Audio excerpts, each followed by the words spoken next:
মধ্যে একজন দেওয়ানবাগীর পীর তিনি বলেছিলেন কি জানেন? তিনি বলেছিলেন আমি আল্লাহকে দেখেছি, আল্লাহ দাড়িও নেই, মুছও নেই, 21 বছরের যুবকের নেই। দেওয়ানবাগীর পীর তিনি মারা গেছেন, তার অনুসরণের অসংখ্য দেওয়ানবাগী ভক্তরা নাই আছে। তাহলে দেখেন এই সমস্ত পীরেরা, অসংখ্য পীর বর্তমানে রয়েছে যারা মানুষদেরকে কি করতেছে, মুশরিক তৈরি করতেছে, কাফের তৈরি করতেছে, তারা তাদের মুরিদদেরকে মুশরিক বানাচ্ছে, আল্লাহ ব্যতীত অন্যের নিকট চাওয়াটাকে তারা ইবাদত মনে করে চাচ্ছে। আল্লাহ ব্যতীত অন্যের নিকট চাওয়াটা কি শিরক নয়? শিরক। অথচ এক শ্রেণীর ধর্মীয় নেতা, মাযহাবের নেতা, ইমাম তারা উদ্বুদ্ধ করতেছে নেতা, মুশরিক নেতা এবং মুশরিক কর্মী। ঠিক অনুরূপভাবে মুশরিক পিতা, মুশরিক সন্তান, পিতা বেনামাজি, সন্তানও বেনামাজি।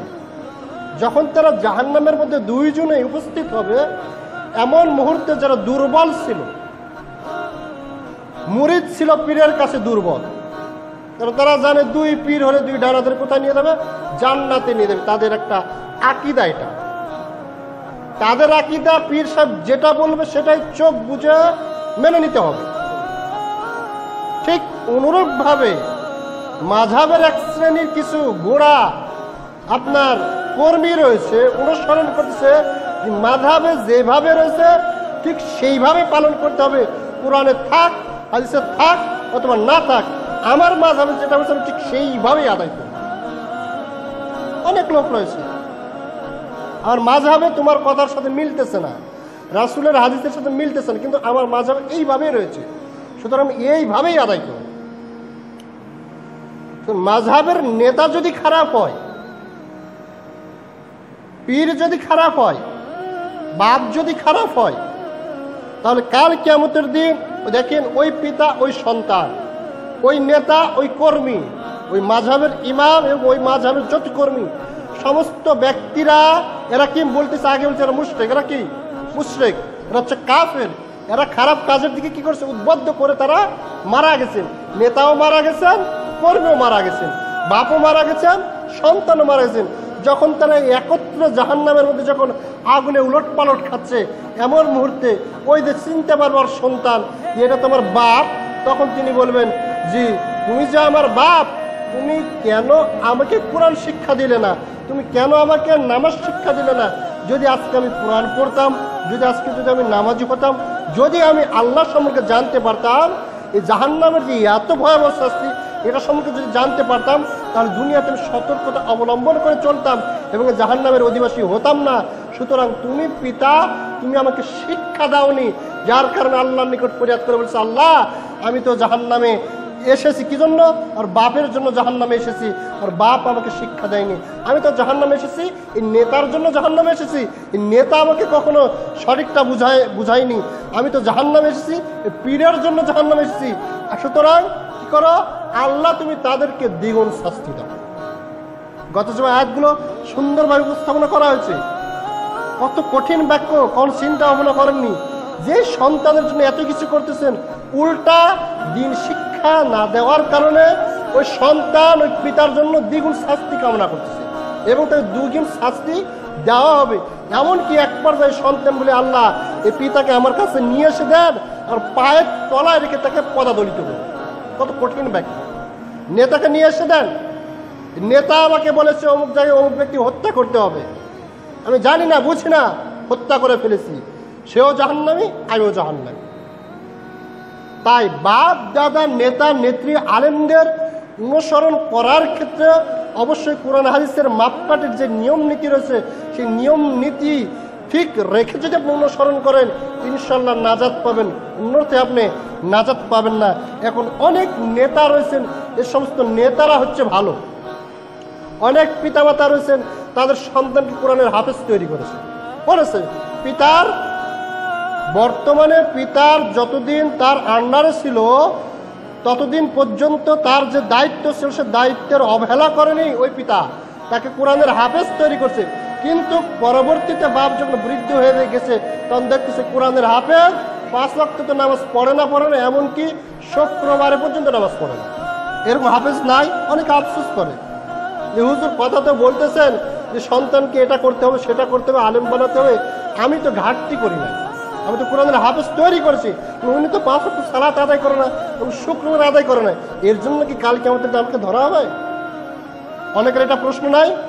আপনার ইমাম আপনার নেতা ভালো পরামর্শ দিতেছে, অথচ নেতার নাম করে আপনি ট্যাক্স আদায় করতেছেন। আপনার নেতা বলেননি ওখান থেকে ট্যাক্স আদায় করো, কিন্তু আপনার নেতার ক্ষমতা রয়েছে, নেতার ক্ষমতার বলে আপনি কর্মী হয়ে সেখান থেকে ট্যাক্স আদায় করতেছেন। নেতা কি বলেন? নেতা ভালো। ঠিক অনুরূপভাবে ইমাম আবু হানিফা, শাফি, মালিক, হাম্বলি রাহমাতুল্লাহ আলাইহি এরা বলতেছেন যখন তোমরা সঠিকটা পেয়ে যাবে তখন তোমরা তার উপর কি করো? আমল করো। এটা হচ্ছে 4 মাযহাবের ইমামদের বক্তব্য। এবং তারা বলছেন যখন দেখতেছো একটা আল্লাহ রাসূল বলেছেন, একটা হাদিসে আল্লাহ রাসূল এই কথা বলেছেন, আর তুমি দেখতেছো আমি এই কথা বলতেছি, তুমি রাসূলের বিরুদ্ধে চলে যাচ্ছে, আমার কথাটা রাসূলের বিরুদ্ধে চলে যাচ্ছে, তখন তোমরা আমার কথাটা এক করে দেওয়ালে ছুঁড়ে মারো, এইভাবে বলতেছেন। ইমাম আহমদ বিন হাম্বল, ইমাম শাফি, ইমাম মালিক এটা প্রত্যেকেরাই তাদের আকীদা আমল ছিল রাসূল মুহাম্মদ সাল্লাল্লাহু আলাইহি সাল্লাম যেইভাবে চলেছেন সেইভাবে চলার তারা চেষ্টা করতেন। তবে হাদিস সংকলন না হওয়ার কারণে কিছু হাদিস ইমাম আবু হানিফা জানতেন, কিছু হাদিস ইমাম শাফি জানতেন, যার কারণে ইমাম আবু হানিফার উস্তাদ আবু ইউসুফ রাহমাতুল্লাহ আলাইহি তার প্রথম শ্রেণীর ছাত্র, মানে প্রথম পর্যায়ের ছাত্র, সেই ছাত্র তার উস্তাদ যদি 100টা মাসআলা বলে তার 80টা মাসআলার বিরোধিতা করে বলছেন যে ইমাম আবু হানিফার আমার উস্তাদের এটা হবে না, এটা হবে এই হাদিসের আলোকে। তাহলে বিরোধিতা কে করেছে? তার ছাত্র বিরোধিতা করছে, তার ছাত্র। কিসের কারণে বিরোধিতা করছেন? তার হাদিস জানার কারণে হাদিস দিয়ে বিরোধিতা করছে, তার ইচ্ছা অনুযায়ী সে বিরোধিতা করে নাই। তাহলে মাযহাব মানাটা যদি ফরজ হয়, মাযহাব মানাটা যদি ইবাদত হয়, সর্বপ্রথম ফরজ তার করেছেন কে? তার ছাত্র। তাহলে বোঝা যাচ্ছে মাযহাব মানাটা ফরজ নয়। মাযহাব আপনি মানতে পারেন এই জন্য কোরআন হাদিস অনুযায়ী একজন ব্যক্তি, একজন ইমাম একটা কথা বলেছেন, আমি তার কথা যাচাই বাছাই করে দেখতেছি এটা কোরআন হাদিসের সাথে মিলে যায়, যার কারণে আমি তার কথা মানতেছি। মূলত মানতেছি আল্লাহ এবং আল্লাহ রাসূলের কথাকে, মানতেছি আল্লাহ এবং আল্লাহ রাসূলের কথাকে মাধ্যম হিসেবে গ্রহণ করেছি। ইমাম আবু হানিফা, শাফি, মালিকি, হাম্বলি তার কথাকে অনুসরণ করতেছি। তাই বলছি নেতা যদি ভালো হয়, বাপ যদি ভালো হয়, কিন্তু ঠিক অনুরূপভাবে দেখেন শাহজালাল রহমতুল্লাহ আলাইহি তিনি কি মাজার তৈরি করতে বলে গেছেন? বলে যাননি। শাহজালাল শিরিক, বেদাত, কুফরের প্রতি তিনি যুদ্ধ করেছেন, অথচ তার নামে মাজার তৈরি করে সেখানে শিরকের আড্ডাখানায় পরিণত করা হয়েছে। এটা কি শাহজালালের দোষ? তিনি কি বলে গেছেন? তিনি কি করে গেছেন? যে না, অথচ তার নাম করে তার কিছু কর্মী রয়েছে, যার কিছু অন্ধ ভক্ত রয়েছে, তারা অসংখ্য শিরকের আড্ডাখানায় লিপ্ত করেছেন শাহজালালের নাম দিয়ে। খাজা মঈনুদ্দিন চিশতি রাহমাতুল্লাহ আলাইহি এদের নাম করে, অথচ এরা ছিলেন সম্মান এবং পরেশগার ব্যক্তি। আল্লাহু আলাম, আল্লাহ এই সম্পর্কে ভালো জানে। তাহলে এইরকম ক্ষেত্রে কি হবে? এই সম্পর্কে মহান আল্লাহ রাব্বুল আলামিন বলছেন সূরাতুল বাকারা 2 নম্বর সূরার 167 নম্বর আয়াতে বলতেছেন, ওয়ালাল্লাযীনা তাবাউ লাউ আন্না লানা কাররাতান ফানাতাবাররা মিনহুম কামা তাবাররাউ মিন্না কাযালিকা ইউরিহিমুল্লাহু আ'মালাহুম হাসারাতুন আলাইহিম ওয়া মা হুম বিখাসিরিনা মিনান নার। সূরাতুল বাকারা 2 নম্বর সূরার 167 নম্বর আয়াতে বলছেন, অনুসারীরা কাল কিয়ামতের দিন বলবেন, হাই যদি একটিবার পৃথিবীতে ফিরে যাওয়ার সুযোগ হতো। মানে এই যে নেতা ইমাম আবু হানিফার অনুসরণ করে আপনাকে যখন কাতারে লিপিবদ্ধ করা হলো, ইমাম আবু হানিফা কার কাতারে যাবে বলেন তো? রাসূল মুহাম্মদ সাল্লাল্লাহু আলাইহি সাল্লামের কাতারে বুঝতে হবে। আর আপনি যাবেন কার কাতারে? ইমাম আবু হানিফার পিছনে যাবেন। আপনি বলুন আমি অনুসরণ করছি কাকে? ওই যে কোরআনে অসংখ্য আছে, প্রত্যেকটা নেতা সহ কিয়ামতের দিন কি করা হবে? ডাকা হবে, আহ্বান করা হবে। তাহলে আপনার নেতা হচ্ছেন ইমাম আবু হানিফা, শাফি, মালিকি, যার অনুসরণ করছেন আপনি সরাসরি চলে যাচ্ছেন তার পিছনে। আর ইমাম আবু হানিফা কাকে অনুসরণ করছেন? মুহাম্মদ সাল্লাল্লাহু আলাইহি সাল্লাম, তিনি চলে যাবেন মুহাম্মদ সাল্লাল্লাহু আলাইহি সাল্লামের পিছনে। এখন যদি এইরকম পর্যায়ে এখন ওই কর্মীরা বললো, হে ইমাম আবু হানিফা, আমি তো তোমাকে অনুসরণ করছি, তোমার প্রত্যেকটা কথা ফরজ হিসাবে মেনেছি। তখন ইমাম আবু হানিফা বলবে, তুমি কেন ফরজ হিসাবে মেনেছো? আমি তো মেনেছি মোহাম্মদ সাল্লাল্লাহু আলাইহি ওয়াসাল্লাম, কেন মেনেছো? সুতরাং তোমার সাথে আমার আর কোনো সম্পর্ক নাই, তুমি আমার কর্মীই নও, তুমি আমার ভক্তই নও। কি হিসাবে দাবি করলে? আমি এরকম কথা কি বলেছি? ঠিক অনুরূপভাবে বাপ যদি সালাত আদায়কারী মুমিন বান্দা হয় আর বেটা যদি কাফের হয়, কিন্তু বাপের চেষ্টা ছিল, বাপের কি ছিল? চেষ্টা ছিল। এখন ওই সময় গিয়ে বাপের যখন পিছনে আপনি দাঁড়ালেন, বাপ বলে, তুই আমার কি বেটাই নয়, তুই আমার কি বেটা ছেলে নয়, আমি সারা জীবন চেষ্টা করছি কোরআনের হাফেজ তৈরি করার, আলেম তৈরি করার, 5 ওয়াক্ত সালাতের জন্য তাগিদ করছি, তুই আমার কথা মানিসনি, তার মানে তুই আমার ছেলে নয়, তুই আমার অন্তর্ভুক্ত নয়। এইভাবে বেটাকে বাপটা কি করে দেবে? বাপ যদি ভালো হয় সেই ক্ষেত্রে, বাপ যদি দিনদার ইমানদার জান্নাতি হয় সেই ক্ষেত্রে, আর বেটা যদি জাহান্নামী হয়, নেতা যদি জান্নাতি হয় আর কর্মী যদি জাহান্নামী হয়, তাদের কর্মের কারণে, তাদের দোষের কারণে সেই ক্ষেত্রে এমনটা ঘটবে। তখন তারা বলবে, যে অনুসারীরা বলবে, হাই, যদি একটিবার পৃথিবীতে ফিরে যাওয়ার সুযোগ আমাদের ঘটতো, তাহলে আমরাও তাদের সাথে সম্পর্ক ছিন্ন করতাম যেইরকমভাবে তারা আজকে আমাদের সাথে সম্পর্ক ছিন্ন করে। আফসোস, আজকে আপনি অনুসরণ করতেছেন, মারামারি করতেছেন। যখনই বলা হচ্ছে রাসূল মুহাম্মদ সাল্লাল্লাহু আলাইহি সাল্লাম বলেছেন, ওয়াল্লাযী নাফসু মুহাম্মাদান বিয়াদি লা ইয়াসমা আহাদুন মিন হাযিহিল উম্মাত ইহুদিয়্যু ওয়ালা নাসরানিয়্যুন সুম্মা ইয়ামুতু ওয়া লাম ইউমিন বিল্লাযী উরসিলতু বিহি ইল্লা কানা মিন আসহাবিন নার।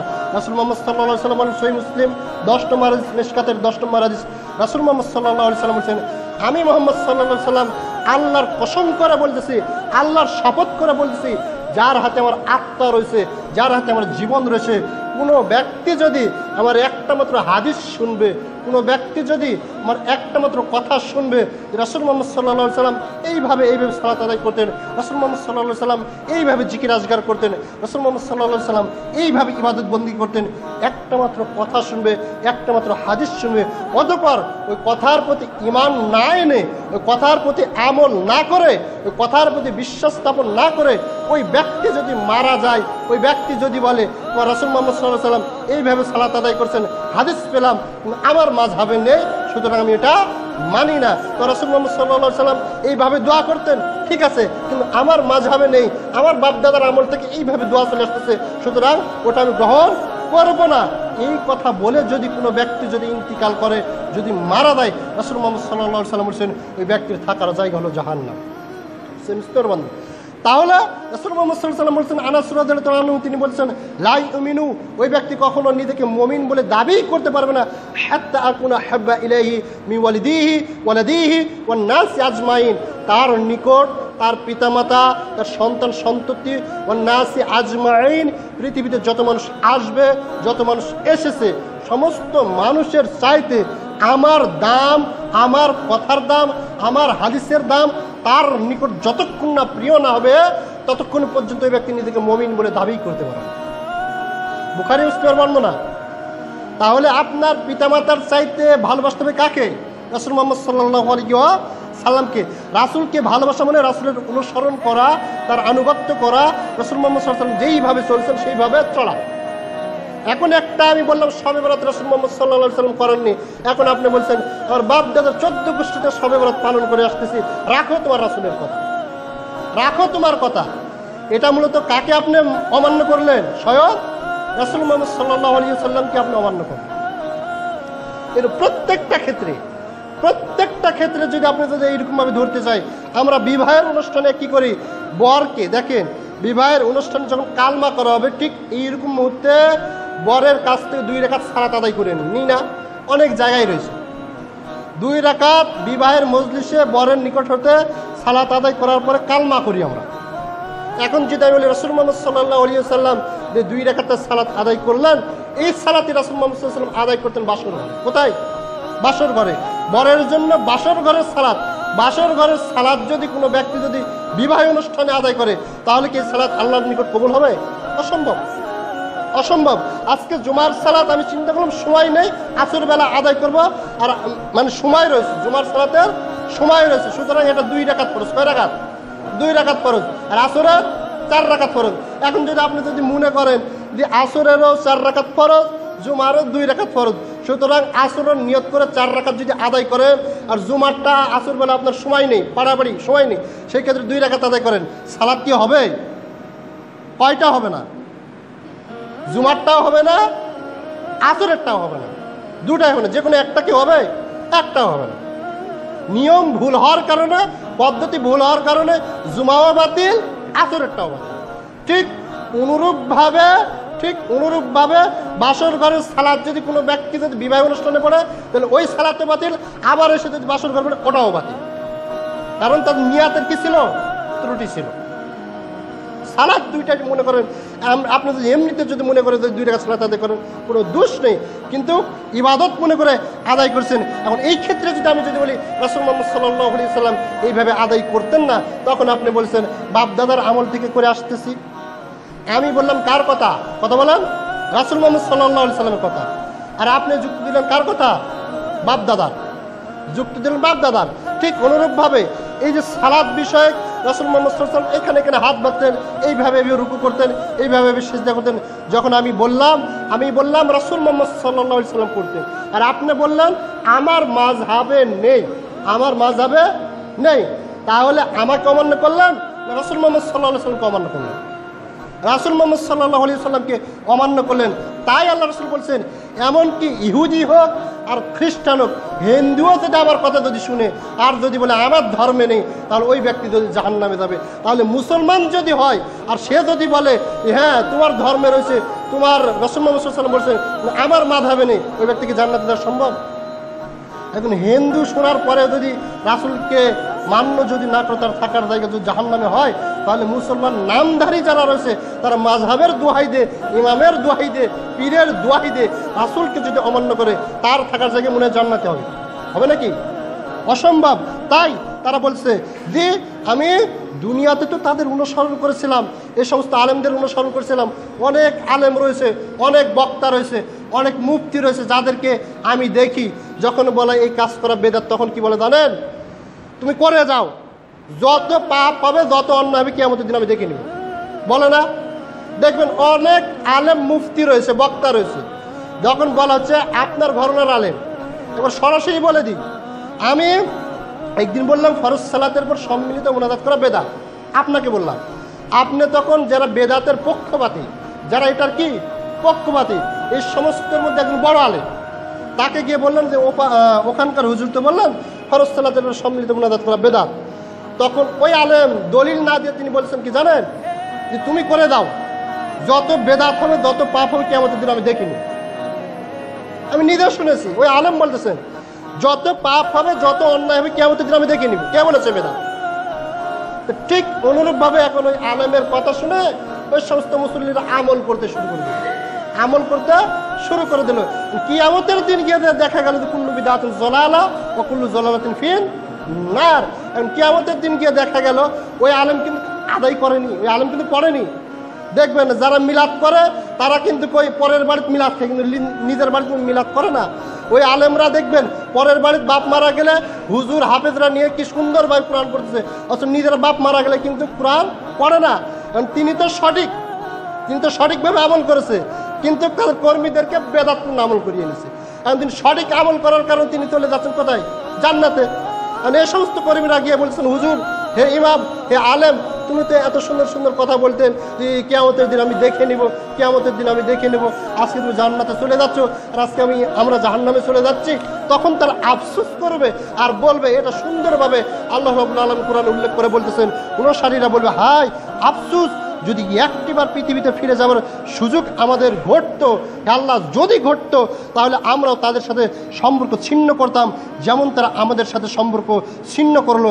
এইভাবে আল্লাহ তাআলা তাদের কার্যবলীকে তার পরিতাপ রূপে দেখাবেন, আর তারা কখনো আগুন হতে বেরোতে পারবেন না। কিয়ামতের দিন এটা বলে আপনি মাপ পাবেন না, আর পুনরায় আবার দুনিয়াতে আসার কোনো সুযোগ নেই যে তাদের সাথে সম্পর্ক ছিন্ন করে আপনি সঠিক আমল করবেন। সুতরাং এ দিনী ভাই, এ দিনী মুসল্লি, বিনীত অনুরোধ করতেছি, যত বড়ই আলেম, যত বড়ই বক্তা, যেই কথাই বলুক না কেন তার পিছনে আপনি দলিল খোঁজার চেষ্টা করবেন, বক্তাকে না মেনে দলিলটাকে খোঁজার চেষ্টা করবেন, আর দলিলটা যাচাই বাছাইয়ের মাধ্যমে যদি সঠিক হয় সেটা আমল করার চেষ্টা করবেন। ওই বক্তা কাল কিয়ামতের দিন আপনার বিন্দু পরিমাণ উপকার করতে পারবে না।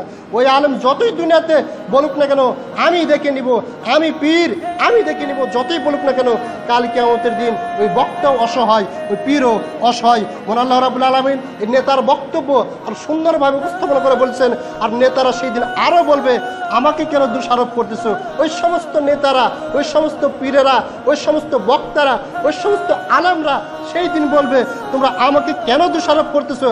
আমার তো কোনো তোমাদের উপর শ্রেষ্ঠত্ব ক্ষমতা ছিল না। কোরআন সুন্নাহ মোতাবেক আমি একটা কথা বললাম, সেখানে সে বলেছে যে এইভাবে আদায় করে আমি দেখে নিব, কিন্তু তার কি ক্ষমতা ছিল যে আমাকে পিঠে আদায় করে নিবে? ক্ষমতা ছিল না। আমার তো শ্রেষ্ঠত্ব ছিল না, আমার তো ক্ষমতা ছিল না। আল্লাহ তোমাকে এলেম দান করেছিল, সেই এলেম দ্বারা যাচাই বাছাই করে যেটা সঠিক সেটা তুমি গ্রহণ করতে, আমার তো ক্ষমতা ছিল না। সেই দিন ওই নেতারা বলে আমার তো কোনো শ্রেষ্ঠত্ব ছিল না, ক্ষমতা ছিল না, বরং তোমরা নিজেরাই মুমিন ছিলেন, তোমাদের নিজেদেরই আগ্রহ ছিল আমার এটা করা, কিন্তু মাধ্যম হিসাবে, উপমা হিসাবে মাধ্যম ছিলাম আমি। মনে করেন আমি এই কর্মটা করব, আমি এই বেদাত কর্মটা করব, এই করার জন্য আমার একটা উসিলা দরকার, বড় একটা মুক্তির দরকার। মুক্তিকে মাধ্যম করে নিয়েছি, যে অত বড় মুক্তির কাছে গেছিলাম, সেই মুক্তি বলেছে যে এটা করা যাবে। এটা আমাকে অনুসরণ করে নেয়, অন্তরে তোমার এই ইমানটাই ছিল না কোরআন এবং সহিহ সুন্নাহ মোতাবেক যেটা থাকবে সেটা আমি আমল করব। এটা তোমার ছিল না, তোমার এটাই ছিল যে বাপ দাদার কাছ থেকে যেটা পেয়েছি এটা আজকে এই ইমাম বলছে এটা করা যাবে না, সুতরাং একে মানবো না। তবে আমি বললে তো হবে না, কি জন্য? আমি তো কোরআন হাদিস পড়তে জানি না। এর পক্ষে আমাকে একটা ইমাম লাগাতে হবে, একটা বক্তা লাগাতে হবে, একটা বড় মুফতি লাগাতে হবে। সুতরাং আমাকে মাধ্যম তৈরি করে নিয়েছে, এটা বলে পার পাওয়া যাবে না। তাই বলছে তোমরা নিজেরাই মুমিন ছিলে না, তোমাদের আযাব তোমরাই ভোগ করো, আমার কাছে সে আর কোনো লাভ নেই। সূরাতুস সাফফাত 37 নম্বর সূরা, 29 নম্বর আয়াত, সূরা আরাব 7 নম্বর সূরার 38 থেকে 39 নম্বর আয়াত। সুতরাং হে দ্বীনি ভাই, হে দ্বীনি মুসলিম, অনুরোধ করছি প্রত্যেকটা কথা আপনি যাচাই বাছাই সহকারে শোনার চেষ্টা করবেন। মহান আল্লাহ রাব্বুল আলামিন অন্য আয়াতে বলেছেন, যদি তুমি দেখতে অপরাধীরা যখন তাদের প্রতিপালকের সম্মুখে মাথা নত করে বলবে, এই সমস্ত অপরাধীরা যারা অন্যায় করেছে, যারা জাহান্নামের মধ্যে নিক্ষেপ হবে, এমন ব্যক্তিরা আল্লাহর সম্মুখে মাথা নত অবস্থায় বলবে হে আমাদের প্রতিপালক, হে আমাদের রব। তারা বলবে রব্বানা আবসারনা ওয়া সামি'না ফাআরজি'না না'মালু সালিহান মুকিনুন। তারা বলবে হে আমাদের রব, হে আমাদের প্রতিপালক, আজকে আমরা দেখলাম, আজকে নেতা নেত্রীদের যে কর্মকাণ্ড করলো এটা আমরা দেখলাম এবং শুনলাম, তারা যেগুলো কথা বললো, তারা কি কথা বলেছে, তাদের সাথে সম্পর্ক ছিন্ন করে দিয়েছে, যে এদেরকে আমরা চিনি না। আচ্ছা বলেন তো, ইমাম আবু হানিফা ইন্তেকাল করছে, ইমাম আবু হানিফার সবচাইতে বড় মাযহাব না, সবচাইতে বড় মাযহাব, এবং তাদের লোকসংখ্যা সবচাইতে বেশি, কিন্তু ইমাম আবু হানিফা কাউকে কি চিনে? এখন আমরা যত লোক রয়েছি যাকে অনুসরণ করতেছি, যাকে মান্য করতেছি, তিনি কি আমাদের কাউকে চিনেন? কিয়ামতের দিন চিনতে পারবেন? অসম্ভব। তো তাই বলছেন তারা তাহলে সম্পর্ক ছিন্ন করবেন কি করবেন না? আমি তো তোমাকে চিনি না, আমি তোমাকে চিনি না। এখন তারা এই অপরাধীরা মাথা নত করে তারা বলবে হে আমাদের প্রতিপালক, আমরা দেখলাম এই সমস্ত ইমামরা যাদের অনুসরণ করেছে, অন্ধভাবে অনুসরণ করেছে, যে তিনি বলেছেন। আসলে ইমাম আবু হানিফা বলেছেন কিনা এটারই তো কোনো নিশ্চয়তা নাই, গ্যারান্টি নেই, কেননা এর কোনো কি নাই, রাবি যেমন সনদ নেই, সনদ নেই। 400 বছর পরে একটা কিতাব লিপিবদ্ধ করেছে হেদায়া, সরাসরি ইমাম আবু হানিফা বলেছে। সম্ভব? আমার কথা বুঝতে পারেননি। আমার বাপ মারা গেছেন 400 বছর আগে, বাপ না দাদার দাদা, মনে করেন দাদার দাদা মারা গেছেন 400 বছর আগে। আমি কি দাদার দাদাকে পেয়েছি? তার সাথে সাক্ষাৎ হয়েছে, দেখা হয়েছে, কথা হয়েছে? এখন সরাসরি বই লিখতে গিয়ে বললাম যে আমার দাদার দাদা বলেছে, আমার দাদার দাদা বলেছেন, এই কথা কি সত্যতা পাওয়া যাবে? আসলে তিনি বলেছেন এরই কোনো নিশ্চয়তা রয়েছে? তো এইরকমের বিষয় যত কিতাব লিপিবদ্ধ করছে ইমাম আবু হানিফা বলেছেন, অথচ এর পক্ষে কোনো সনদ নেই। 400 বছর পরে কিতাব লিপিবদ্ধ হচ্ছে, তাহলে তিনি তো 400 বছর ইমাম আবু হানিফা পাননি, তার সাথে দেখা হয়নি। তাই ইমাম আবু হানিফা সেদিন কি করবেন? তাকে তোমাকে চিনি না, তোমার সাথে দেখাই নাই, সাক্ষাৎই নেই, আমি এরকম কথাই বলিনি। এই কথাই বলি, আমি কোথায় বলেছি যে রাসূলের হাদিস পাওয়ার পর তোমরা আমার অনুসরণ করো? কোথায় বলেছি? কিভাবে বলেছি, কখন বলেছি? এইরকমভাবে যখন বলবে তখন তারা এই সমস্ত অপরাধের বলে আমরা দেখলাম এবং শুনলাম, এখন তুমি আমাদের পুনরায় পৃথিবীতে পাঠিয়ে দাও। আল্লাহর নিকট আবেদন করছে, এ তো ভুল হয়ে গেছে, এখনো আর তো কোনো উপায় নেই, সুতরাং আমাকে আবার পুনরায় পৃথিবীতে পাঠিয়ে দাও, আমরা এখন সৎ কাজ করব। আমরা এখন কি কাজ করব? সৎ কাজ করব। নিশ্চয়ই আমরা দৃঢ় বিশ্বাসী হয়ে আবার কবরস্থ হব, দৃঢ় বিশ্বাসী হব। সূরা সাজদা 32 নম্বর সূরা 12, সূরা কাফ 22 নম্বর আয়াত, সূরা মরিয়ম 38 নম্বর আয়াত, মুসনাদে আহমদ 3 নম্বর খণ্ডের 75 নম্বর হাদিস। ইমাম নেতা যদি ভালো হয়, কিয়ামতের দিন সমস্ত পাপিষ্ঠ অনুসারী ব্যক্তিদের সাথে সম্পর্ক ছিন্ন করবে। এটাও আল্লাহ রাব্বুল আলামিন সুন্দরভাবে উপস্থাপনা করেছেন। সময় সংক্ষেপের কারণে সংক্ষিপ্ত আকারে বলেছি। আল্লাহ রাব্বুল আলামিনের অনুবাদ তিনি বলছেন, যখন যাদের অনুসরণ করা হয়েছিল তারা যারা অনুসরণ করেছে তাদের থেকে নিজেদেরকে মুক্ত করে নিবে। আমরা যারা অনুসরণ করতেছি ওই নেতা আমার কাছ থেকে নিজে কি করে নেবে? মুক্ত করে নিবে এবং তারা শাস্তি দেখতে পাবে, তারা ওদের শাস্তি দেখতে পারে। মানে ইমামটা ছিল ভালো, ইমামটা কি ছিল? ভালো ছিল, তিনি সবসময় ভালো পরামর্শ দিয়েছেন, ভালো কাজই করেছেন, তার কোনো ত্রুটি ছিল না। কিন্তু তার নাম ভাঙিয়ে আমরা খারাপ কাজ করেছি, আমরা বেদাত করেছি, আমরা মাদারে কি করেছি? সিজদা করেছি। শাহজালাল বলেন নেই যে আমার মরার পরে মাদার তৈরি করে তোমরা সেখানে সিজদা করে, এটা শাহজালাল বলেন নাই। যার কারণে ইনশাআল্লাহ আল্লাহই ভালো জানেন, তিনি যদি নেক কাজ করে যদি দুনিয়াতে বিদায় নেন, তিনি চলে যান কোথায়? জান্নাতে। কিন্তু তার নাম করে তার কর্মীরা সিজদা করে কি শিরক নয়? শিরক করলে আল্লাহ রাব্বুল আলামিন বলেছেন, ওমাই ইশরিক বিল্লাহ ফাকাদ হারামাল্লাহু আলাইহিল জান্নাত। আল্লাহ রাব্বুল আলামিন ওই ব্যক্তির জন্য জান্নাত কি করে দেন? হারাম করে দেন, থাকার জায়গা জাহান্নাম। তাই বলছেন যে তারা কি করবে? যে সমস্ত সম্পর্ক তাদের কাছ থেকে মুক্ত করে নেবে এবং তারা শাস্তি দেখতে পারবে ওই শিরক করার কারণে। কার নামে? শাহজালালের নাম। শাহজালাল কোথায় গেছে? জান্নাতে। কর্মীরা কোথায় যাচ্ছে? জাহান্নামে। এই যে আগুনে উলট পালট খাচ্ছে, শাহজালাল দেখতেছে তারা এই শাস্তি ভোগ করবে আর তাদের পারস্পরিক সমস্ত সম্পর্ক ছিন্ন হয়ে যাবে। অনুসারীরা সেই দিন বলবে, শাহজালাল কর্মীরা তারা সেই দিন বলবে, হাই যদি একটিবার পৃথিবীতে ফিরে যাওয়ার সুযোগ আমাদের ঘটতো তাহলে আমরাও তাদের সাথে সম্পর্ক ছিন্ন করতাম যেমন তারা আমাদের সাথে সম্পর্ক ছিন্ন করলো। এইভাবে আল্লাহ তাদের কার্যবলী তাদের পরিতাপ হিসাবে দেখাবেন আর তারা কখনোই আগুনেতে বের হতে পারবে না। সূরাতুল বাকারা 2 নম্বর সূরা 166 থেকে 67 নম্বর আয়াত। এছাড়াও অসংখ্য হাদিস রয়েছে। আবু হুরায়রা রাদিয়াল্লাহু তাআলা তিনি বলছেন, রাসূল মুহাম্মদ সাল্লাল্লাহু আলাইহি সাল্লাম বলছেন, তোমরা জুব্বুল হুজুন থেকে আল্লাহর নিকট আশ্রয় প্রার্থনা করো। সাহাবায়ে কেরাম জিজ্ঞাসা করলেন, হে রাসূল মুহাম্মদ সাল্লাল্লাহু আলাইহি সাল্লাম, জুব্বুল হুজুন আবার কি জিনিস? তখন রাসূল মুহাম্মদ সাল্লাল্লাহু আলাইহি সাল্লাম বলছেন, জুব্বুল হুজুন জাহান্নামের এমন একটা জায়গা, যেই জায়গা সম্পর্কে অন্যান্য সমস্ত জাহান্নাম একবার নয়, দুইবার নয়, প্রত্যেকটা দিন 400 বার পর্যন্ত আল্লাহর নিকট আশ্রয় প্রার্থনা করে। এত কঠিন একটা জাহান্নাম। রাসূল মুহাম্মদ সাল্লাল্লাহু আলাইহি সাল্লাম কথা যখন বলেন, সঙ্গে সঙ্গে সাহাবায়ে কেরাম বলেন, হে রাসূল মুহাম্মদ সাল্লাল্লাহু আলাইহি সাল্লাম, তাহাতে কারা প্রবেশ করবে? তখন রাসূল মুহাম্মদ সাল্লাল্লাহু আলাইহি সাল্লাম বলছেন, যারা লোক দেখানোর জন্য আমল করে, যারা লোক দেখানোর জন্য সালাত আদায় করে, যারা লোক দেখানোর জন্য কোরআন পাঠ করে, এই সমস্ত লোক দেখানো কোরআন পাঠকারী, এই সমস্ত লোক দেখানো সালাত আদায়কারী কাল কিয়ামতের দিন জুব্বুল হুজুর নামক জাহান্নামের মধ্যে নিক্ষেপ হবে। সেটা এমন কঠিন জাহান্নাম যে অন্যান্য হাবিয়া সহ যত বড় বড় জাহান্নাম রয়েছে প্রত্যেকটা জাহান্নাম প্রত্যেকটা দিন আল্লাহর নিকট 400 বার পর্যন্ত আশ্রয় প্রার্থনা করে। যে হাদিসটা রয়েছে আপনার তিরমিজি 4 নম্বর খণ্ডের 2383, ইবনে মাজাহ 256 নম্বর হাদিস, মিশকাত 275 নম্বর হাদিস, তারকিব 16 নম্বর হাদিস, 2141 নম্বর হাদিস। এছাড়াও হে দিনে ভাই, হে দিন উসুলে, উক্ত হাদিস প্রমাণ করছে এক শ্রেণীর কোরআন পাঠকারী কাল কিয়ামতের দিন কোথায় যাবে? জুব্বুল হুজুর নামক জাহান্নামে যাবে। এক শ্রেণীর সালাত আদায়কারী কাল কিয়ামতের দিন জুব্বুল হুজুর নামক জাহান্নামে যাবে।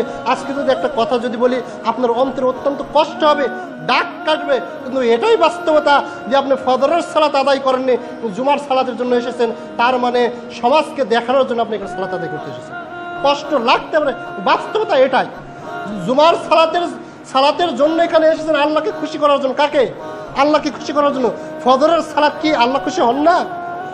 তাহলে জুমার সালাত ফরজ, ফজরের সালাত কি নফল? তাহলে আপনি ফজরের সালাত আদায় করলেন না, জুমার সালাতে উপস্থিত হলেন, তার মানে এটাদের কি বোঝা যায়? কাকে খুশি করার জন্য এসেছেন? আল্লাহকে যদি খুশি করার জন্য যদি আসতেন তাহলে আপনি ফজরের বেলা ঘুমান কিভাবে? তার মানে বোঝা যাচ্ছে এখানে আল্লাহর খুশি নেই, সমাজকে খুশি করা মূল টার্গেট। কাল কিয়ামতের দিন জুব্বুল হুজুন নামক জাহান্নাম। যদি আপনার অন্তরের বিষয় একমাত্র আল্লাহ রাব্বুল আলামিনই ভালো জানেন। একটা উদাহরণ বলে আমার আলোচনা শেষ করব। যে উদাহরণের আগে বলেছিলাম যে একজন ব্যক্তি, তার একটা সন্তান ছিল, তার সন্তানটা ছিল পাগল। তার সন্তানটা একটু পাগল, মানে হুঁশে একটু কম ছিল এবং সম্মান করতো না, টাউট ছিল। হুঁশে কম কিন্তু টাউট ছিল, এরকম নাই হুঁশে কম কিন্তু টাউট, সম্মান করে না, বড়দের কি করে না, সম্মান করে না। তো তার পিতা চিন্তা ভাবনা করলেন যে আমার সন্তান তো অত্যন্ত খারাপ, টাউট, কাউকে সম্মান করে না। তিনি বললেন যে দেখো বাবা, আমি যদি মারা যাই, বয়স শেষের দিকে হয়ে গেছে, আমি যদি মারা যাই, আমার পক্ষের কোনো বন্ধু বান্ধব আমাকে দেখার জন্য যদি আসে, যে মৃত্যুর সংবাদ শুনে যদি আসে, তাহলে তুমি তার সাথে নরম নরম কথা বলবা, মিষ্টি মিষ্টি কথা বলবা, সবচেয়ে উচ্চ স্থানে তাকে বসতে দেবা এবং দামি মোটা পোশাক পরে তার নিকট উপস্থিত হবা। এই কথা বলে তার পিতা কিছুদিনের মধ্যে মারা গেল। এখন তার যে বন্ধু, তার পিতার যে বন্ধু, তিনি উপস্থিত হয়ে কলিং বেলে দিতেছেন যে আসসালামু আলাইকুম। পাশে যে দারোয়ান ছিল, দারোয়ান নিয়ে পাশে একটা চেয়ার রয়েছে, সেই চেয়ারে বসতে দিল। সঙ্গে সঙ্গে তার সন্তান কি করলো জানেন? তিনি বলছেন সঙ্গে সঙ্গে, এই তুমি একটা চেয়ারে কেন বসতে দিছো? তাকে নিয়ে 4 তলা ছাদের উপর নিয়ে গেলে, ছাদের উপর পানির ট্যাঙ্কি থাকে কি থাকে না? থাকে। সে পানির যে কালো ট্যাঙ্কি রয়েছে, ট্যাঙ্কির উপর তাকে বসতে দিয়েছে। আর মাশাআল্লাহ, এই যে আজকের মতো রোদ, সে ট্যাঙ্কির উপর সুন্দরভাবে বসে আছেন। কে? মেহমান। কে? মেহমান। কার কথা মানতেছে ওই সন্তান? পিতার কথা। পিতা বলেছে যে সবচাইতে উঁচু স্থানে তাকে বসতে দিবা। সে চিন্তা ভাবনা করে দেখছে সবচাইতে উঁচু স্থান হচ্ছে আমার 4 তলা বিল্ডিং এর উপরের ট্যাঙ্কি, পানির ট্যাঙ্কি। যাই হোক, তাকে খাবার পরিবেশন করা হলো। তিনি যে গুস্তটা টানতেছে, গুস্ত ছিঁড়তেছে না, দাঁত ভেঙে যাচ্ছে, গুস্ত ছিঁড়তেছে না। তখন তিনি বললেন যে অনিচ্ছা সত্ত্বেও তিনি বললেন, বাবা এটা কিসের গুস্ত? জি, এত দামি গুস্ত যে আমি টেনে ছিঁড়তে পারতেছি না। তখন তিনি বললেন যেটা এমন একটা গুস্ত, আমার সবচাইতে প্রাণের একটা শখ এবং সবচাইতে দামি টাকা দিয়ে আমি যে বস্তুটা কিনেছিলাম, সেটা হচ্ছে আমার পাশের আমার দারোয়ানের সাথে যেটা থাকতো, সেটা হচ্ছে আমার কুকুর। সেটা কি? কুকুর, যাকে আমি খুব ভালোবাসতাম। আমার স্ত্রীর চাইতে, সন্তান সবচাইতে বেশি যাকে ভালোবাসতাম, সেটা হচ্ছে এই কুকুর। ভালোবেসে লালন পালন করতাম। এই কুকুরের মাংস আপনাকে খেতে দিয়েছে। তাহলে মেহমান তো খুব খুশি না? দামি বস্তু খাবার দিয়েছে। মেহমান এখন চিন্তা ভাবনা করছে, বাবা এই ছেলে যদি যায়, পালাতে পারলে বাঁচে, আরো কি না কি খাওয়াবে আল্লাহ ভালো জানে। কোনো মতে যখন ছেলে গেল, সঙ্গে সঙ্গে তিনি পালাবেন এমন মুহূর্তে তার সন্তান ধরে ফেলে দিয়েছেন। বাবাজি কোথায় যাচ্ছে? আরো তো আয়োজন রয়েছে। তখন বাবা তুমি যেরকম ভাবে আমাকে সম্মান করছো আলহামদুলিল্লাহ, কিন্তু এইভাবে কেন করলে? তখন বলছে আমার বাপ মৃত্যুর আগে আমাকে ওসিয়ত করে গেছেন। কি ওসিয়ত জানেন? মৃত্যুর সময় ওসিয়ত করছেন, যখন আমাকে কেউ দেখতে আসবে তখন তুমি তার সাথে নরম নরম কথা বলে। ও এখানে একটা পয়েন্ট আমি বাদ রেখেছি। তিনি বলছেন তোমার বাপ কিভাবে মারা গিয়েছিল? তখন তিনি বলছেন তুলা। তখন তিনি বলছেন তোমার বাপ কোন অসুখে মারা গেছে? মিষ্টি, গুড়, চিনি ইত্যাদি, এরকম কথার উত্তর দিয়েছেন। তখন তিনি বলতেছেন যে তুমি এরকম পরিবেশ কি জন্য করলে? তখন বলছেন আমার বাপ মৃত্যুর আগে ওসিয়ত করে গেছিলেন আমি যেন বাপের বন্ধু বান্ধব যারা আসবে তাদের সাথে নরম নরম কথা বলি, মিষ্টি মিষ্টি কথা বলি, উচ্চ স্থানে বসতে দিই এবং দামি দামি পোশাক পরিধান করায়। আপনার জন্য তো দামি পোশাক আমি নিয়ে আসবো, তার আগে বের হয়ে যাচ্ছেন। তখন তিনি বলছেন আমি দেখলাম যে সবচাইতে উঁচু জায়গা হচ্ছে 4 তলার উপরে এবং সবচাইতে দামি এবং নরম নরম কথা হচ্ছে, আমি দেখছি সবচাইতে নরম হচ্ছে তুলা। যার কারণে আপনি যে প্রশ্ন করছেন আমি বলতেছি তুলা। মিষ্টি মিষ্টি কথা আমি দেখতেছি গুড় মিষ্টি, চিনি মিষ্টি, জিলাপি মিষ্টি। যার কারণে আপনি যখনই প্রশ্ন করছেন উত্তরে বলতেছি গুড়, উত্তরে বলতেছি চিনি, উত্তরে বলতেছি জিলাপি ইত্যাদি। তারপরে এই যে আপনাকে খাবার দিলাম, খাবার পরিবেশনের ক্ষেত্রে দেখলাম সবচাইতে আমার প্রিয় বস্তু সেটা হচ্ছে কুকুর। সবচাইতে দামি আমার কাছে বস্তু সেটা হচ্ছে এই কুকুর। সুতরাং দামি বস্তু, প্রিয় বস্তু দ্বারা আপনাকে সম্মান করতে বলছেন। তাই আমি কুকুর কেটে, যদি ইচ্ছা নেই বাপের কথা রাখতে গিয়ে কুকুর কেটে আপনাকে খাওয়াইছি, সবচেয়ে সম্মান করার চেষ্টা করছি। এখন বলেন তো এই সম্মান মেহমানদের জন্য এটা সম্মান না অপমান? কথা রেখেছে কার? বাপের। বাপের বলার উদ্দেশ্য ছিল এই সম্মান করা না অন্য সম্মান করা? নরম নরম কথা বলতে কি এই তুলার কথা বলা না তার সাথে উত্তম সুন্দর আচরণ করা? উত্তম সুন্দর আচরণ করা। উপরে বসতে দেওয়া মানে তার মানে কি ওই 4 তলা বিল্ডিং ছাদের উপরে বসতে দেওয়া, না তাকে উচ্চ স্থানে সম্মানজনক স্থানে বসতে দিয়ে খাবার পরিবেশন করা? দামি বস্তু খাবার দেওয়া মানে কি কুকুরের মাংস খাবার দেওয়া, না ভালো এবং উত্তম পরিবেশের খাবার পরিবেশন করা। বাপের উদ্দেশ্য ছিল এক, সন্তান বুঝেছে আরেক। ঠিক অনুরূপভাবে মাযহাবের ইমামদের উদ্দেশ্য ছিল এক, তার কর্মীরা বুঝেছে আলাদা আরেক। পীরের উদ্দেশ্য ছিল এক, কর্মীর উদ্দেশ্য আলাদা আরেক। বাপের উদ্দেশ্য ছিল এক, সন্তানের উদ্দেশ্য আরেক। সুতরাং আল্লাহ রাব্বুল আলামিন আমাদেরকে বুঝার তৌফিক দান করুন। সকলে বলছে আল্লাহুম্মা আমিন। বাপ মা পিতামাতা যে উদ্দেশ্যে তারা আমল করছেন সেই উদ্দেশ্য নিয়ে তারা পার পেয়ে যাবেন, কিন্তু আপনি তার নাম করে আপনি যে অন্যায় করেছেন, পাপ কাজ করেছেন, কালকে দিন